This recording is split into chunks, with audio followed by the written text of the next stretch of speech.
Bom, criançada, mais uma aula. Na verdade, o último tema aí do primeiro bimestre. Hipérbole. E eu começo esse tema perguntando para você se você sabe como funcionam as antenas. Como funcionam as antenas? Então aqui nós temos dois exemplos, uma antena comum, do tipo que das antenas de TV via satélite, Sky, Vivo, Claro e outras empresas, e aqui uma empresa de transmissão já bem mais profissional, né, via satélite. Observa que o que elas têm em comum é que ambas têm aqui no seu próximo do centro um dispositivo que a gente chama de receptor. E por que elas têm esse formato e por que tem receptor? Qual é a vantagem desse receptor, qual é a vantagem desse formato ou o porquê desse formato? A resposta é a seguinte, ó. O formato concentra os sinais de satélite. Então, vários sinais vindo do espaço lá via satélite, todos paralelos, quando eles incidem, atingem a antena, todos refletem em direção ao foco. E exatamente nesse foco está o receptor da antena. Essa é a vantagem, né, de todas essas antenas. Semelhantemente ocorre com os faróis de motocicletas, carros, etc. Eles têm também um formato hiperbólico, de uma hipérbole. A diferença é que no seu foco está a lâmpada. E a lâmpada emite luz para todas as direções, essa luz atinge o espelho hiperbólico e é refletido para frente. E aí você consegue concentrar todos os feixes de luz numa certa região que é a que interessa para iluminá-la para o motorista. Então, nos dois casos, nós temos uma aplicação aí excelente da hipérbole, né? E a gente vamos considerar um pouco da origem da hipérbole. Qual que é a ideia? Porque a ideia dela não foi essa é uma das aplicações. A origem, quando a gente considera aqui dois cones, ou um cone duplo, né? Um virado com a base circular para baixo, outro com a base circular para cima, e eu tenho aqui o eixo de rotação. E aí o que eu vou fazer? A ideia é seccionar. Cortar esse cone como se fosse uma folha de papel, cortando o cone em dois pedacinhos aqui, ó, um na parte superior e um na parte inferior, de tal forma que eu vou retirar e analisar esses dois pedaços do cone aqui. E esses dois pedaços de frente ficam, na verdade, uma hipérbole. Essa é a hipérbole a ser analisada, né? E aqui nós temos a definição do que é uma hipérbole. Hipérbole a gente define como o lugar geométrico dos pontos, então todos os pontos x, y, de um plano, tais que a diferença, então se você tiver com um caderno aí, já anota e destaca essa palavra, a diferença em módulo de sua distância a dois pontos fixos, que são os foco 1 e foco 2, é sempre uma constante. Então observa que na elipse a soma dessas distâncias era constante, e aqui a diferença da distância vai ser constante. Serão constantes.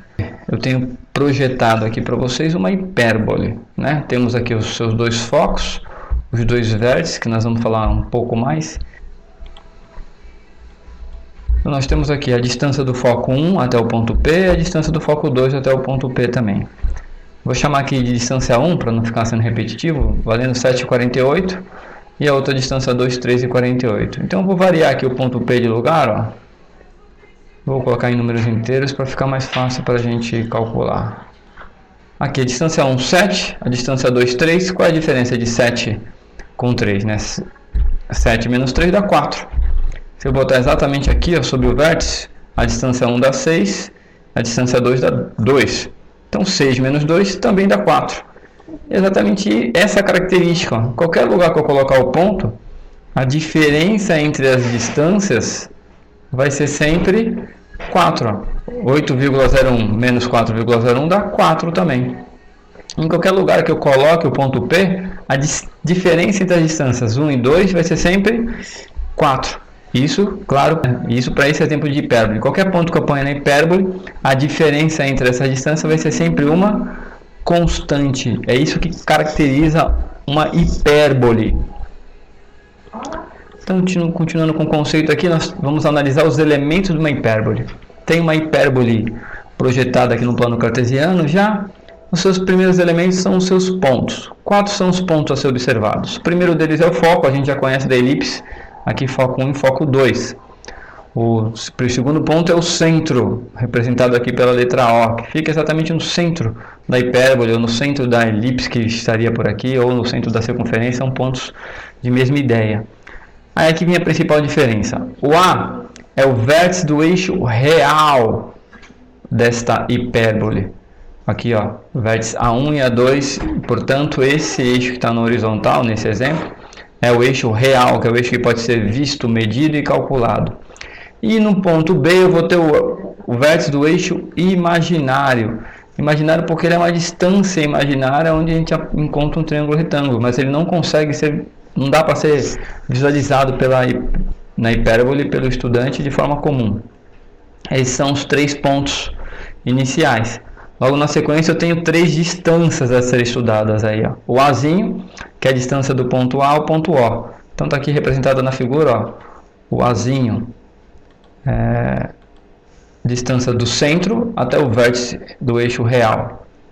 O Bzinho é a distância OB, aqui também representada na vertical, ó, distância do centro até o vértice do eixo imaginário, OB.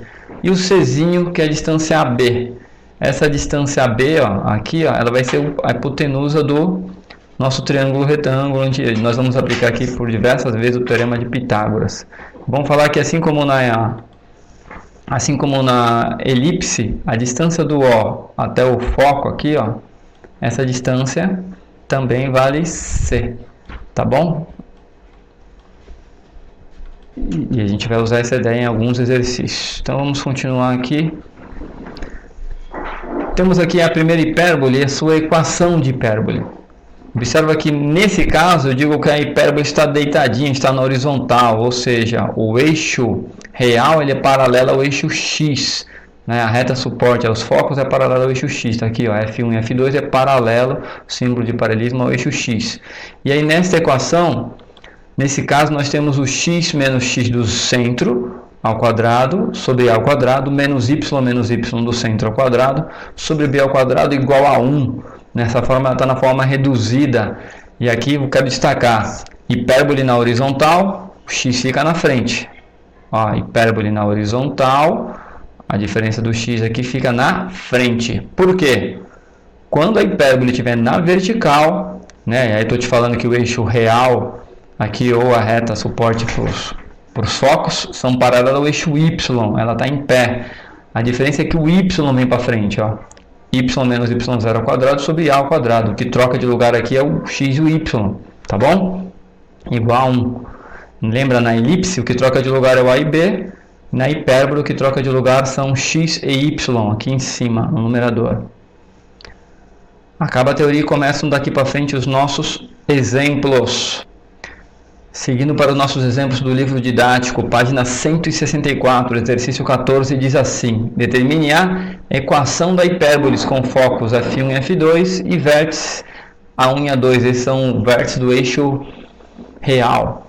A primeira coisa é imaginar a situação. Então, por isso que eu já desenhei aqui a nossa hipérbole, localizando os focos 1 e 2, tá bom? Aqui eu troquei a ordem, né, o F1 e F2, mas tanto faz a ordem no lado que você vai encontrar. Focos 1 e foco 2, também localizei os eixos, o vértice A1 e A2, então tem a nossa hipérbole. Quando eu desenho ela, fica fácil de imaginar o centro, fica fácil de localizar o centro da nossa hipérbole, que fica aqui na origem. Você pode fazer isso também calculando o ponto médio entre os focos ou o ponto médio entre os vértices. O ponto médio também vai ser o centro. Fato é que aqui eu tenho como centro a origem, o ponto 00, e consigo também, por conta disso, facilmente identificar o valor do C. Czinho, que é a distância do vértice do centro até o foco, né? Aqui, ó, facilmente no gráfico você pode calcular usando a fórmula da distância ou simplesmente identificar no gráfico, uma vez que ele já está aqui. O Azinho vale 3, que é a distância do centro até o vértice do eixo real. Então aqui, ó, essa distância aqui, ó, estou tentando mostrar aqui pelo bom laser, vale 3 e está faltando a medida beta. E tá vendo aqui que eu falei, ó, não dá para identificar onde fica o B, em que lugar. Ele é imaginário, então na representação geométrica, na representação gráfica da hipérbole ele não aparece. Por isso que para encontrar ele a gente vai aplicar o teorema de Pitágoras. E aí nesse caso a diferença para a elipse é que o C fica no lugar da hipotenusa. E aí, substituindo os seus valores, ó, 5 ao quadrado é igual ao valor do A, que é 3 ao quadrado, mais B ao quadrado. 5 ao quadrado dá 25, 3 ao quadrado dá 9, passa o 9 para o lado de lá, 25 menos 9 dá 16, calcula a raiz quadrada de 16, que é 4. Agora sim, que nós já temos os valores do centro, do A, do B e do C, eu consigo escrever a equação da hipérbole. Como é uma hipérbole que está na horizontal, já coloco o x aqui na frente para poder simplesmente substituir na genérica aqui, não.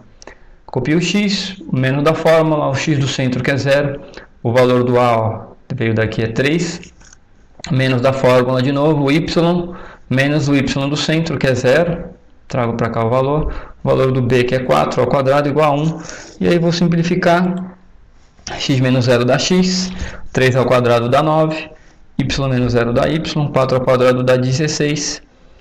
Então nós temos aqui a equação da hipérbole. Estou toda hora me confundindo aí, o nome é hipérbole, na forma reduzida, tá bom? Principal diferença, subtração aqui no meio.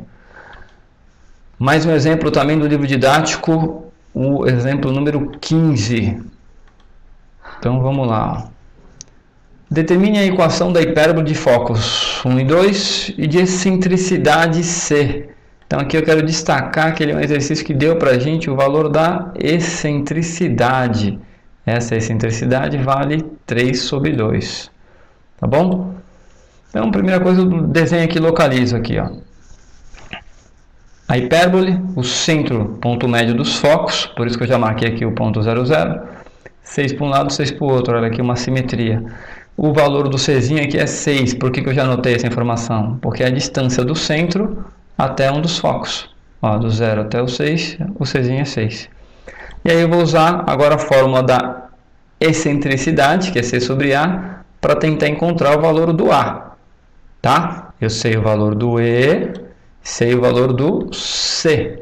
Falta o valor do A. Tá bom? Então vamos tentar descobrir aqui, ó. Substituindo o C por 6, o A eu não sei o valor, igual a 3 sobre 2, que é a excentricidade. E depois que eu substituir, vou fazer uma regrinha de 3 aqui, ó. Tá? Multiplicando o A vezes 3, dá 3A, e 6 vezes 2 dá 12. E aí vou passar o 3 dividindo, 12 dividido por 3 dá 4. Com isso eu achei o valor do A. Então agora eu tenho o valor do C e o valor do A. Falta encontrar o valor do B, que com esses valores eu consigo escrever a equação. Vou usar o teorema de Pitágoras de novo, substituindo o C por 6 e o A por 4, acabei de calcular. 6 ao quadrado dá 36, 4 ao quadrado dá 16, passo o 16 para o lado de lá negativo, 36 menos 16 dá 20, e aí vou calcular a raiz quadrada de 20. Como 20 não tem raiz quadrada exata, eu não preciso nem calcular, deixa assim mesmo. Agora eu tenho as informações necessárias, o valor do A e do B, que é o que eu preciso, o valor do centro, né, 0, 0, vou resubstituir na equação da hipérbole. Detalhe aqui com x vindo primeiro aqui, tá? Junto com o A, porque aquela hipérbole também estava na horizontal. E aí só substituo o valor do centro, que é 0, o valor do A, que é 4, ó, do y do centro 0 de novo, o valor do B, que é raiz quadrada de 20. E aí x menos 0 dá x, 4 ao quadrado dá 16, simplifiquei aqui ao quadrado com a raiz, né, a potência com a raiz, ficou só 20, y menos 0 deu 20. Pronto, escrevi a equação da hipérbole na forma reduzida. Só isso. Tá bom, pessoal? Até mais. Vamos continuar estudando e fazer os próximos exercícios.